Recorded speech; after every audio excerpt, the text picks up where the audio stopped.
네, 수고하셨습니다. 다음은 상호 토론 시간입니다. 예비 후보자 간의 상호 질문과 답변을 듣는 시간입니다. 상호 토론은 한 후보가 나머지 다른 후보에게 질문하고 질문을 받은 후보가 답변하는 방식입니다. 각 후보들은 세 가지 주제에 대한 질문을 할 수 있습니다. 한 주제에 대한 한 번의 질문과 재질문이 가능합니다. 각 질문은 1분이고 1차 답변은 2분입니다. 그리고 재질문은 30초, 재답변은 1분입니다.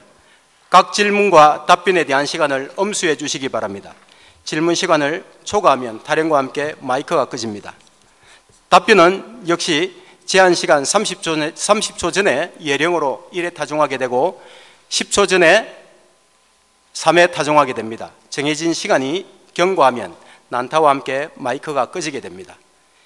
예비 후보자들께서는 답변 시간을 엄수해 주시기 바랍니다. 첫 번째 질문 순서입니다. 순서에 따라 진이장 후보께서 김동진 후보에게 질문해 주시기 바랍니다. LNG 화력발전소 유치에 관한 질문입니다.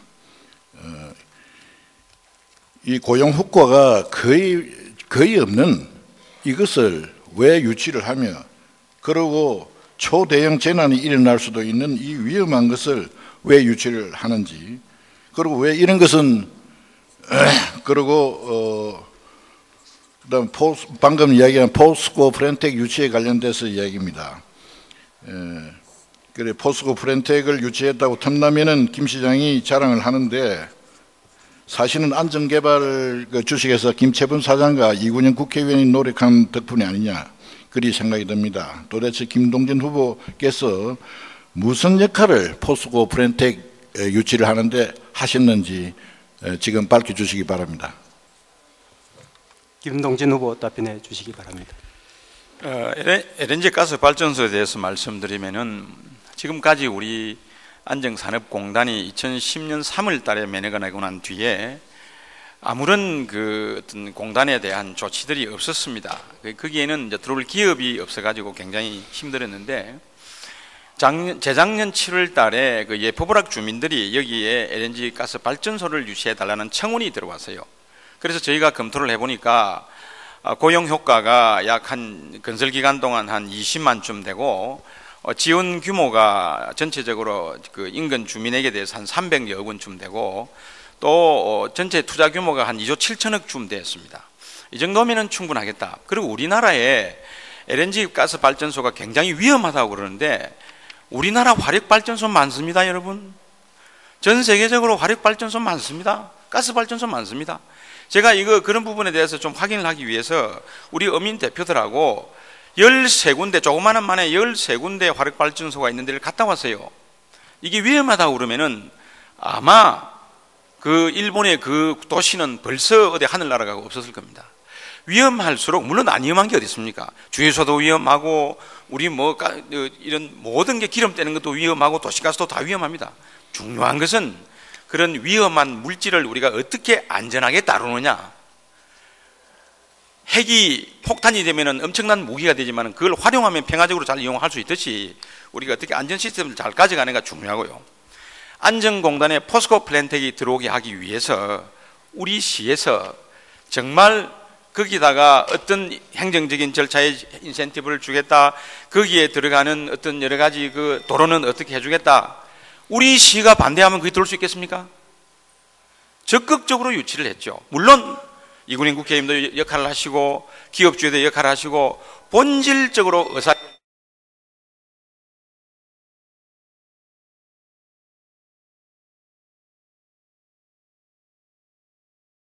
제 질문 있으십니까? 네. 김동진 후보께서 자기의 빛깔과 향기에 알맞는 이렇게 토양 발전을 시키겠다 하셨습니다. 가스 화력 발전소야말로 김동진 후보의 빛깔과 향기에 알맞는 것으로 보입니다. 앞으로 어떻게 되는지 한번 두고 보십시다. 고용 효과가 확실히 있다고 장담을 하시는지, 어떻게 하시는지 한 번 더 묻고 싶어요. 어떤 고용 효과가 있다고 봅니까? 이 전화가 다 되어 있는데 뭘 고용 효과가 있으며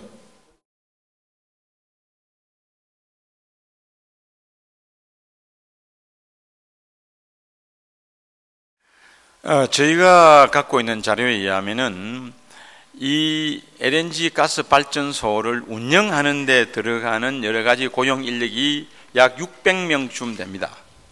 그 다음에 요새는 온배수가 나오면은 한 5, 6도 정도 차이가 납니다만은 온배수가 나오면은 따뜻한 물에 사는 고기가 있고 찬물에 사는 고기가 있습니다. 일본 같은 데는 이 온배수를 이용을 해가지고 따뜻한 물에 사는 고기의 생묘장, 분뇨장을 만들어가지고 오히려 어민들이 소득이 증대되는 것을 저희가 보고 왔습니다. 어민 대표 두 분과 보고 왔기 때문에 그걸 보고서 어민 대표들이 많이 납득을 하고 여러 가지 여론이 상당히 호전적으로 바뀐 걸로 알고 있습니다. 이상입니다. 수고하셨습니다. 다음은 김동진 후보께서 진의장 후보께 질문해 주시기 바랍니다. 질문 드리겠습니다. 진의장 후보님의 그 정치 행적을 한번 보면은 1995년에 무소속으로 시장에 출마하셨고 1998년에 자민련 소속으로 시장에 출마를 하셨고 2003년도에는 무소속으로 또 시장에 출마를 하셨고 2004년도에는 열린우리당에 입당을 하셨고 2005년도에는 열린우리당을 탈당을 하셨고 2005년도에는 다시 한나라당에 입당을 하셨고 2006년도에 한나라당의 공천을 받아서 시장에 당선이 되셨고 2012년도 3월 달에는 무소속으로 다시 국회의원에 출마했습니다. 진의장 후보님, 정체성이 뭡니까? 어느 정당의 정강 정책을 공감하고 어디에 정체성이 있으며 나의 철학은 뭡니까? 좀 말씀해 주시죠.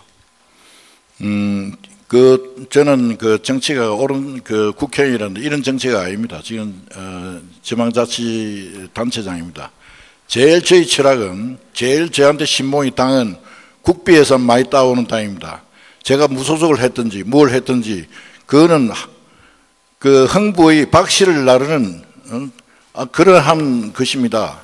어디를 가면 어때요? 우리 통일시에 배불리 먹이고 또 잘 발전시키고 하면 되지 않습니까? 제가 무소속으로 있을 때 또는 뭐 있을 때 이 많은 제가 일으킨 1조 매천의 국비 사업과 그런 것을 지금 그런 무소속으로 다 했어요.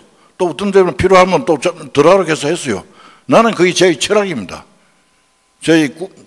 거의 제 신념은 그냥 통영 경제를 살리는 거. 우리 시민들 잘 먹고 잘 살리는 거. 그겁니다. 제가 묻는 것은 다시 제 질문하면 됩니까? 예, 제 질문하십시오. 제가 묻는 것은 이렇게 이당 저당으로 옮겨 다니면서 우리 2005년도에 오마이뉴스에서는 이랬어요. 람사 총회에 대표 조류로 이렇게 지정을 했습니다. 대표적인 철새 정치인으로. 그런데 사람이라는 게 기본적으로 어떤 중심이 있고 뿌리가 있고 정체성이 있고 철학이 있어야 되지 않겠습니까? 그렇다면 다시 묻겠습니다. 그렇다면은 국비를 많이 확보하기 위해서 그렇게 된다고 그러는데 그건 정부 여당을 이야기할 겁니다. 무소속도 정부 여당이 된 적이 있고 또 열린우리당을 탈당할 2005년도에는 열린우리당이 정부 여당이었어요. 다시 한번 설명해 주시겠습니까? 네. 많이 확보하기 위해서 그게 황금에 철새를 했는데 저는 철새입니다. 황금의 박씨를 말이죠. 흥부의 박씨를 날라주는 저는 철새입니다. 우리 시민들 그 부자로 만들면 됩니다. 제가 처음에 무소속으로 당선돼 가지고 그 67호선 있지 않습니까? 지금 공사 중에 있는 거 그거 바로 따냈습니다. 그 선물로 바로 받았어요. 그 당시 주병직 장관한테 얘기해 가지고 그 엄청난 그 프로젝트 따내고 그다음에 중앙간선도로 따는데 청와대에서 정부에서 또 돈 줬더라. 그걸 우리 중앙간선도 시원하게 닦았습니다. 그게 뭐 잘못된 겁니까? 네, 수고하셨습니다. 두 번째 질문 순서입니다. 순서에 따라 김동진 후보께서 진의장 후보께 다시 질문해 주시기 바랍니다. 네. 그 진의장 후보님 그 공약 사항이나 기자회견을 할 때 보면은 미국산 케이블카를 완공을 해가지고 통영의 효자 종목으로 이렇게 만들어놨다고 이렇게 자랑을 하고 있습니다. 그런데 제가 갖고 있는 자료에 의하면은 2005년도, 2004년도 요 경남신문에 보면은 케이블카 백지화 이래가지고 부산 무슨 환경연합하고 논의를 하면서 전임 시장하고 뭐 종합사 주식 안에 뭐 이행 계약이 있어가지고 이게 문제가 있다, 채산성이 없다. 그래서 의회에서 이명의원이 질의를 했어요. 그러면은 이 케이블카 사업을 백지화 시킬 겁니까?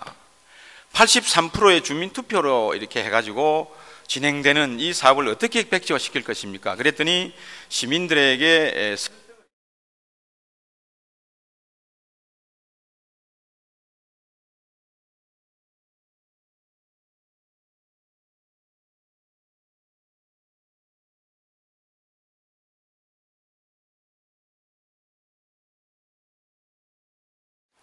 질문 좀 이따가 다시 해주십시오.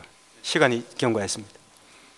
질문이 핵심이 무엇인 줄 모르겠는데, 아니, 케이블카 공사를 뭐 잘못 늦췄다는 이야기입니까, 제가? 무슨 얘기예요? 이 자료에 하면은 케이블카 공사를 지연시켜 가지고 할 의사가 없는 기간이 2년이 지났습니다. 이 2년 동안 이 케이블카 공사는 지지부진하고 진행이 안 됨으로써 공사 지체 손해배상금을 우리 시가 27억 5천만 원을 물어줬어요. 알겠습니다. 그 시절에 됐어요. 알았어요. 김동진 후보께서 케이블카 반대 운동을 앞장섰죠. 그런 적이 있었죠. 솔직히 말해보세요. 그런 것 등등으로 해서 케이블카 공사가 늦어지지 않았습니까? 우리 시민들 다 알고 있지 않습니까? 그리고 27억이라는 그런 소송을 아주 정말 잘못해가지고 당하고 말았어요. 이거는 직무유기입니다. 그 왜 그렇게 일방적으로 당합니까? 효성에서 공사 잘못한 책임도 많이 있습니다. 이래 맞붙어서 상결해야 되는데, 내몰라듯이 말이야. 전임시장이 해놓은 게 내몰라듯이 아무 재판에, 대응도 하지 않고, 그래, 직무유기를 해놓고 지금 내한테 뭘 책임을 추구하는지 내가 무슨 말인지 못 알아듣겠어요. 제가 다시 제 질문 기능합니까? 예, 제 질문 하십시오. 네. 참 말씀이 적반하장이네요. 제가 말씀드리는 것은 2년 동안 재임할 동안에 저는 2012년도에 잠깐만요. 2012년도에 제가 취임을 해가 언제 되나? 2010년도에 제가 취임을 해가지고 이 케이블카 반대하는 이 부분들을 설득을 해서 주민투표를 해가지고 케이블카를 추진을 했습니다. 거의 불교계하고 협의가 다 된 상태에서 진의장 그때 시장이 취임을 해가지고 이거 2년 동안 늦추었어요. 그 늦춘 공사 지연에 대한 손해배상을 27억을 저희가 물어주었습니다. 우리 시가 가급적이면 한 푼이라도 아끼려고 그러죠. 시의회가 눈을 뜨고 보고 있습니다. 그거를 왜 전임시장이 했다 해서 그냥 보고만 있었겠습니까? 문제는 이 시점에서 진 시장님이 진짜로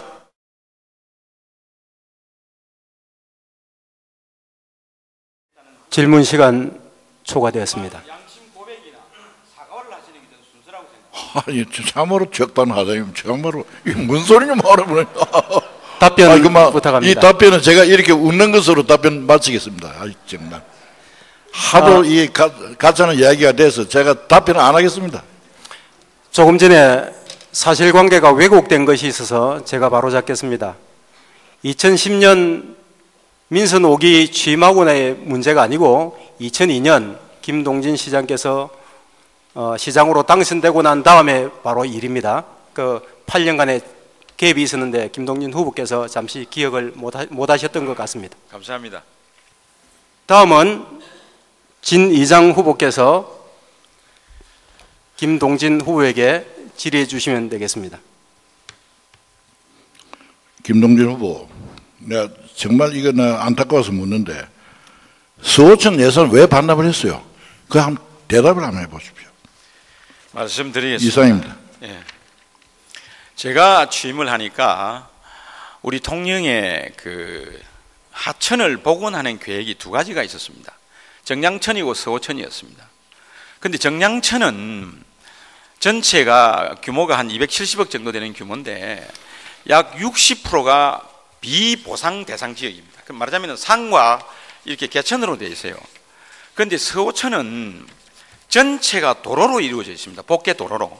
그 다음에 이 서호천에 지나가는 자리가 지금 농협과 서호시장 그 앞에서부터 해가지고 해방다리를 거쳐서 비치호텔 뒤로 해가지고 저 명정골까지 올라갑니다. 올라가는 그게 전부 주차장이고 도로입니다. 사업비는 한 420입니다만은 실질적으로 이거를 완전히 복원을 시켜서 개천으로 복원을 시켰을 경우에는 새로운 도로를 하나 내줘야 돼요. 그 도로는 도시계획 도로이기 때문에 전액 시비로 부담을 해야 됩니다. 그게 한 300억 정도 들어갑니다. 이 300억 대체도로 내는 부분에 대해서는 이 계획에 포함이 안 돼 있어요. 그런데 그때 재정은 힘들고 이 복개천 두 개를 다 동시에 진행하기는 힘들다 이래가지고 제가 금년 초도 순시 때 우리 명정동에 나가가지고 명정동 주민들 한 100여 명 모아놓고 그 지도를 보여주면서 자, 이 천을 다시 복원을 시킬까요? 개천을 복원을 시킬까요? 어떻게 하면 좋겠습니까? 전부 그 개천 옆으로 전부 집입니다. 이게 보상비가 80%예요. 그래서 이거는 경제성이 약하고 당장 시급한 건 아니다 해가지고 장기 보류 사업으로 밀어놨습니다. 제 질문이 있습니까? 네, 제 질문이 있습니다. 국비 예산 사업이라 하는 것은 당시 제가 만들었습니다. 이것을 그때 보상비를 251억을 책정을 했어요. 그런데 그 이제 반납 보고서를 보니까 한 83억 정도 더 든다 이래가 반납해서 그 반납 이유가 됩니까? 이런 시작하면 국비는 얼마든지 정부에서 따줍니다. 그리고 이 국비가 그 매치 펀드가 85% 대 15%입니다. 이건 공자배의 사업입니다. 이걸 갖다 반납시켜 놓고 난 도저히 이해가 할 수 없어요. 그래서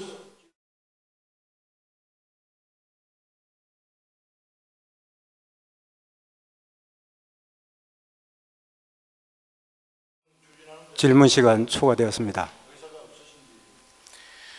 이 문제는 다시 말씀드리면은 그것은 그 개천을 복원하는 사업에 국한되어 있고 이 개천은 복원하면은 아까 말씀드렸듯이 대체 도로를 내줘야 됩니다. 도로로 쓰고 있습니다. 그 대체 도로비 300억 원에 대해서는 이 계획에 빠져 있어요. 이는 전액 시비로 부담을 해야 됩니다. 이것이 정량천하고의 본질적인 차이입니다.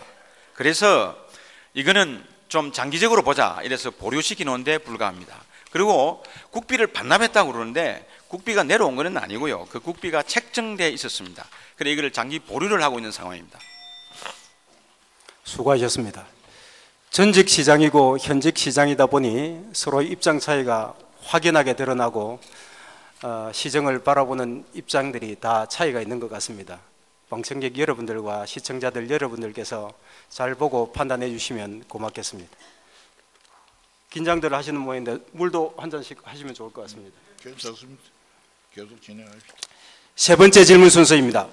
순서에 따라 진 의장 후보께서 김동진 후보에게 질문해 주시면 고맙겠습니다.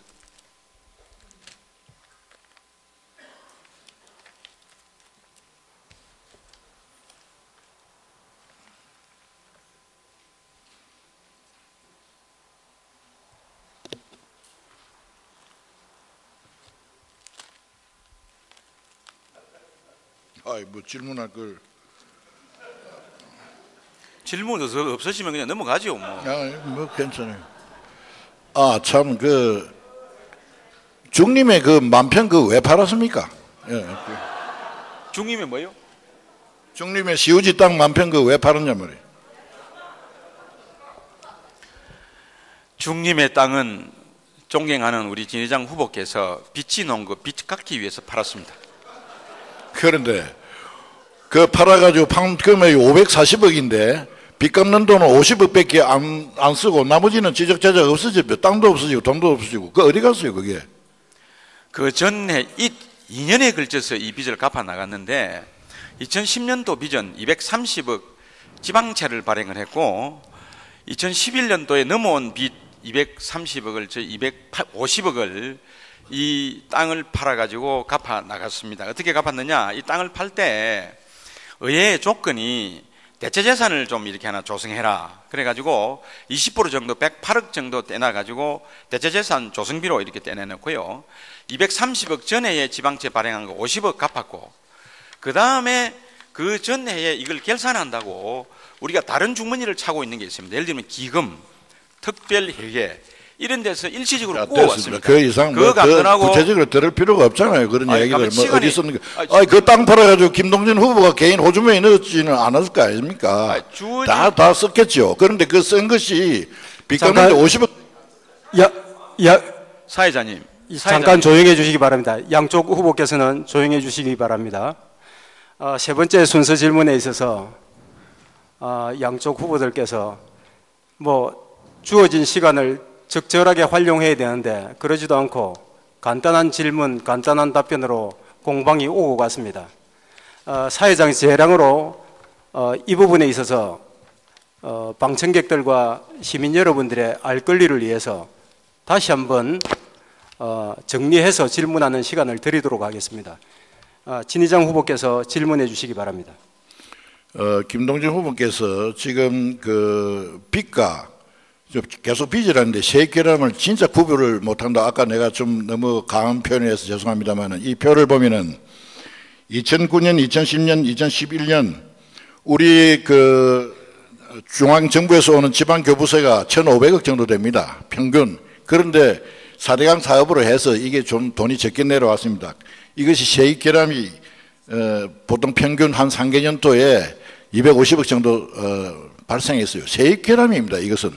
그는 이명박 정부한테, 이명박 대통령한테 그래서 한탄을 해야지. 그러고 결산은 김동진 시장이 했습니다. 그럼 김동진 시장이 책임을 져야 될 겁니다. 추경을 해서 세출로 줄이든지 뭐 등등 이래야 되는데 도대체 어떻게 해가지고 아직도 지금 빚하고 김동진 시장이 저한테 그 모욕적인 발언한 것은 디폴트 파산 선언한 만큼 592억의 빚을 졌다 했어요. 빚을 했다고 세입결함이 아니라. 그에 대한 답변을 한번 해보세요.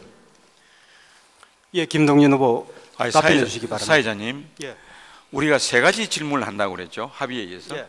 그러면 세 번째 질문은 중림 땅을 왜 팔았느냐 이렇게 물어봤죠. 예. 지금 한 이야기는 그거하고는 다른 이야기죠.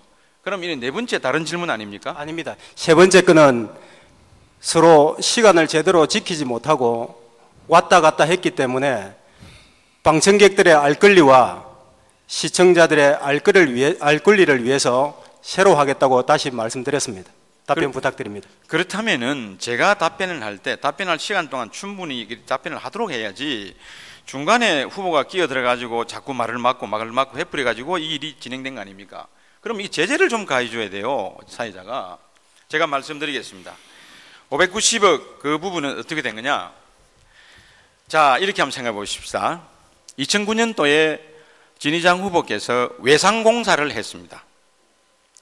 37건에 54억의 외상공사를 했어요. 전문용어로 채무부담행위라고 그럽니다. 2010년도 갚아주겠다라고 2009년도 외상공사를 해가 집행을 해버렸어요. 그러면 2010년도 갚아줘야죠. 그 빚입니까 아닙니까? 그게 빚입니다. 그런 돈이 합해져 가지고 590억이 된 겁니다. 우리 예산 지침에 2010년도, 2009년도에 2008년도에 리만 브라더스가 터지는 바람에 금융위기가 와가지고 세계 전체적으로 경기가 안 좋다. 이럴 때에 지방세 수입이 굉장히 줄 것이다. 또 국세 수입도 줄 것이다. 세입을 낮추어 잡아라는 예산 편성 지침이 내려왔습니다. 그런데도 불구하고 우리 통영은 예산을 20% 30%씩 늘려 잡았어요. 그래 놓으니까 이쪽 세입이 헛수죠. 헛수. 이래 가지고 세입 결손이 590억이 난 겁니다. 이 빚입니다. 이걸 해결하기 위해서 중림 땅도 팔고 또 지방채도 발행을 하고 기금에서 끌어다 쓰기도 하고 2년 동안 그랬습니다. 누가 한번 보십시오. 누가 앞에 전임 시장이 외상공사 해놓은 거 생색은 다 내고 제가 그 예산값 갚아주세요. 57억. 여러분 이게 제대로 살림을 산 겁니까? 이게 하고 싶은 일입니까? 그리 된 겁니다. 실상은. 제가 답변할 차례입니까? 예. 예. 진희정 후보 재질문해 주시기 바랍니다. 지금 자꾸 말귀를 못 알아듣는데 빚하고 세입결합은 다릅니다. 이게 어떻게 재수가 없어가지고 4대강 사업 하는 때 걸려서 정부에서 250억 평균해서 3개년에 못 내려왔어요. 그것은 그렇게 되면은 정부의 해외 여행 그런 것 좀 자제하고 정부에 뛰어 올라가서 돈을 더 얻어오면 됩니다. 그러면 살림세를 줄이면 됩니다. 그래서 추가 경정 예산에서 맞춰야 돼요. 세입 세출로. 발언서 우리 가정 살림살이도 똑 마찬가지입니다. 그런데 가만히 내비놔주고 그래서 소위 그 재정 통합 비율이 마이너스. 제가 예, 좀 답변 시간 질문 시간 지났습니다. 답변해 주시기 바랍니다. 네, 알겠습니다. 이게 지방보통교부세하고 이 세출하고를 많이 혼돈을 하시는데 지방보통교부세라 하면 지방세법 제4조의 규정에 의하면은 내국세 1년에 걷는 총국세의 19.24%를 보따리채 패키지로 해가지고 안전행정부에 줍니다. 안전행정부 재정국 교부세과에서는 이 보따리가 50조 내지 한 55, 6조쯤 돼요. 이거를 전국의 244개 자치단체의 일정한 공식에 의해서 인구가 얼마, 재정 수요가 얼마, 노령 인구가 얼마 해가지고 그 공식에서 이렇게 내려보내주는 게 지방교부세입니다. 4대강 사업이라 하면 세출의 이야기입니다. 예를 들면 이 돈을 어떻게 쓸 거냐, 4대강 사업에 쓸 거냐, SOC 건설에 쓸 거냐, 공장 짓는 데 쓸 거냐, 도로 놓는 데 쓸 거냐 하는 여기에서 다루어질 문제예요. 문제는 이 지방교부세라는 것은 세입의 문제고 이게 4대강은 세출의 문제입니다. 이게 지금 혼돈되고 있습니다. 그래서 4대강 때문에 이게 안 된다. 이 지방교부세의 보따리는 내국세 총액의 19.24%. 예, 시간이 경과했습니다. 다음 순서로 넘어가겠습니다.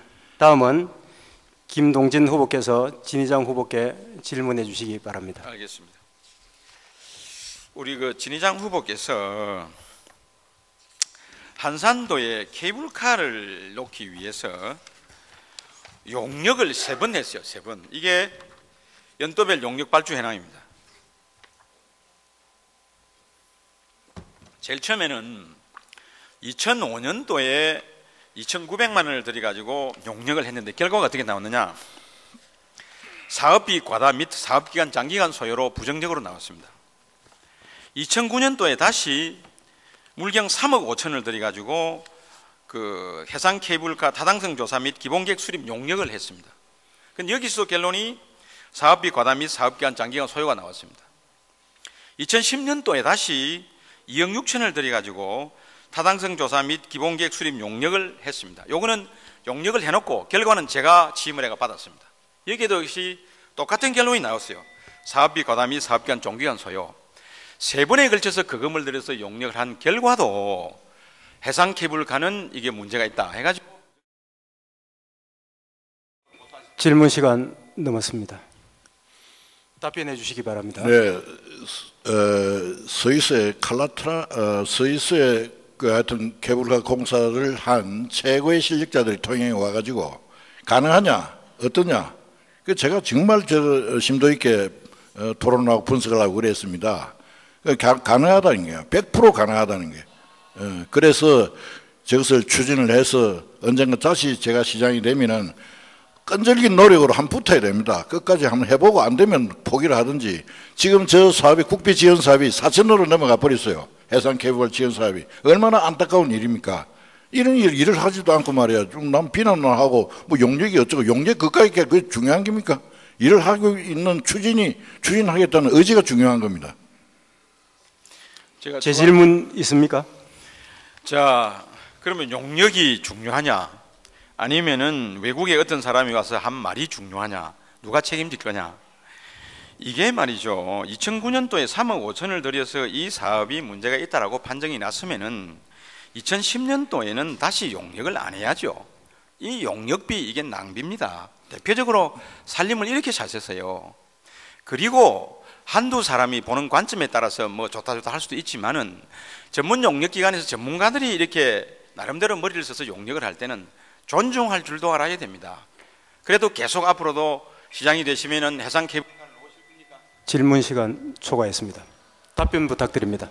네, 제가 그건 한 번 더 확인을 해봅시다. 용역 결과는 저도 긍정적으로 받은 것으로 아는데 그게 부정으로 나왔다면 그게 내가 이성실해 본데 그건 뭐 다시 검토를 해보는 보기로 하고.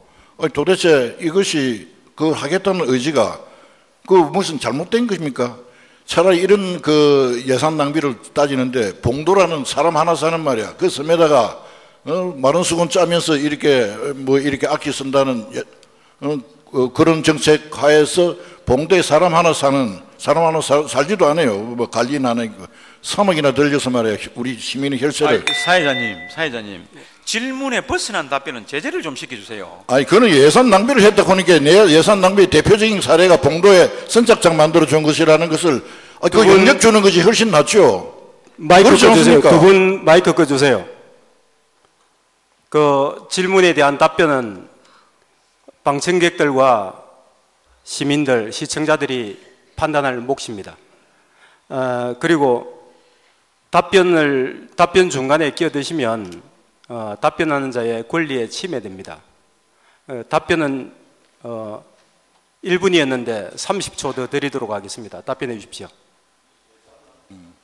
예, 맞아요. 예산 낭비를 했다고 용역을 자꾸 줘서 그래서 예산 낭비의 대표적인 사례가 바로 봉도에 선착장 해줬다는 것을 말씀드린 겁니다. 왜 관련이 없습니까? 예산 낭비에 대한 답변인데요. 답변 끝나셨습니까? 네. 상호 토론이 아주 치열했습니다. 숨가쁘게 달려온 토론을 정리하는 의미로 가벼운 질문 하나 드리겠습니다. 두 분은 적을 종이를 올려주시기 바랍니다. 질문입니다. 각 후보님에게 통령이란 어떤 의미를 지닙니까? 한 단어로 적어주십시오. 각 후보님에게 통령이란 어떤 의미를 지닙니까? 한 단어로 적어주십시오. 30초 드리겠습니다.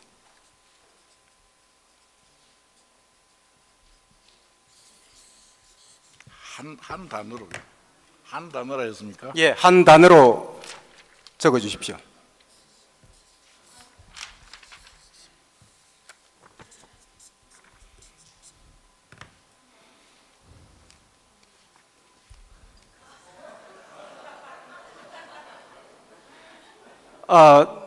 두 분 대답이 똑같이 나왔습니까?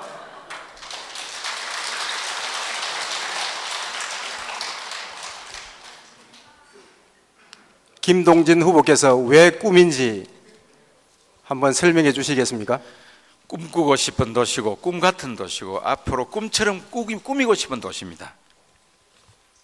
우리 진희장 후보 한번 설명해 주시겠습니까? 통일은 바로 내 자신입니다. 정말 자다가도 일어나서 통일을 생각하는 그런 그리움입니다. 예. 똑같은 대답이 나오는 걸 보니 통영시의 미래가 꿈같이 잘 펼쳐지겠다는 그런 기대를 해봄직합니다. 다섯 번째 순서로 각 예비 후보들의 마무리 발언을 듣겠습니다. 마무리 발언은 각 예비 후보당 2분씩입니다. 시간을 엄수해 주시기 바랍니다. 마무리 발언 시간을 넘길 시 마이크가 꺼짐을 양지해 주시기 바랍니다. 순서에 따라 김동진 후보께서 마무리 발언을 해주시기 바랍니다.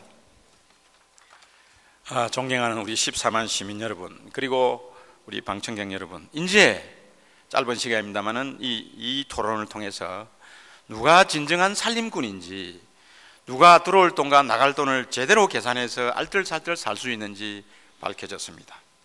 이제 이 토론을 통해서 통일의 미래를 어떻게 가꾸어 갈 사람이 어떻게 제대로 가꾸어 가겠는지 적임자가 아마 여러분들 판단에 서서리라 믿습니다.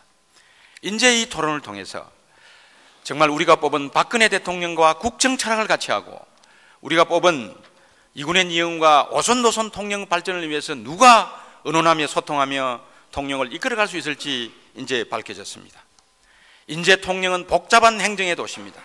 도시도 있고 농촌도 있고 수산도 있고 어업도 있고 공업도 있고 모든 게 다 있는, 문화도 있고 예술이 있고 복잡다기한 그런 복합도시입니다. 이 복합도시를 세무행정만 하신 분이 끌어가는 게 적임자인지, 또 다양한 어떤 국제적인 경험과 또 다양한 중앙부서의 경험과 도의 경험을 갖춘 그런 사람이 끌고 가는 것이 적임자인지, 누가 적임자인지 이제 여러분의 판단이 서서리라 믿습니다. 6월 4일 선택의 그날 여러분의 현명한 선택을 기다립니다. 감사합니다.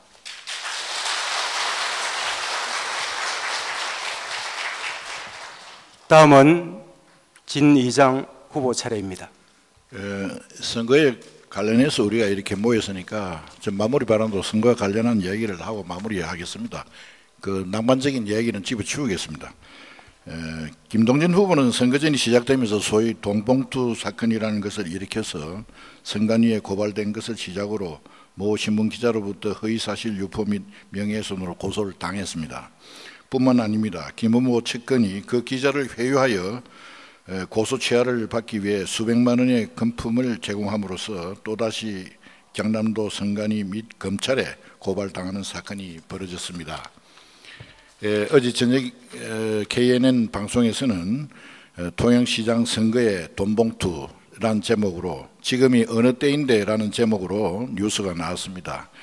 부산 경남 지역 선거에서 제일 혼탁한 선거를 통영이 하고 있다는 망신스러운 보도가 있었습니다.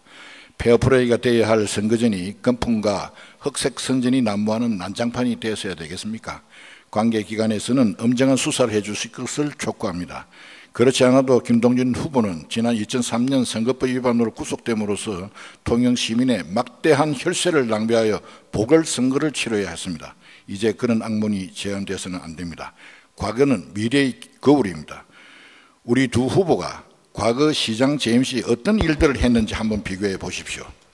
그러면 다음 4년간의 통영 모습이 그려질 것입니다. 일 잘한 시장과 일 안 한 시장, 시민 여러분들은 누구를 선택하시겠습니까? 감사합니다.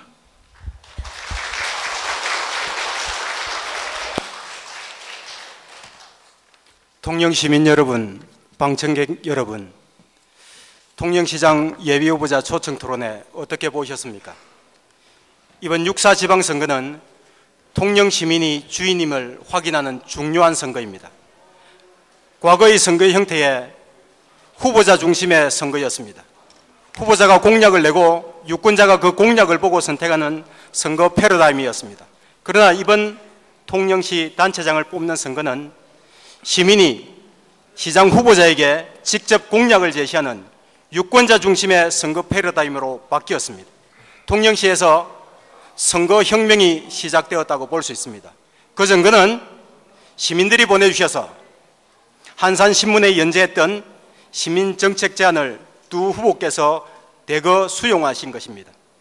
김동진 후보께서는 12개의 공약을 수용하셨고 진희장 후보께서는 18개 시민정책 제안 모두를 수용했습니다.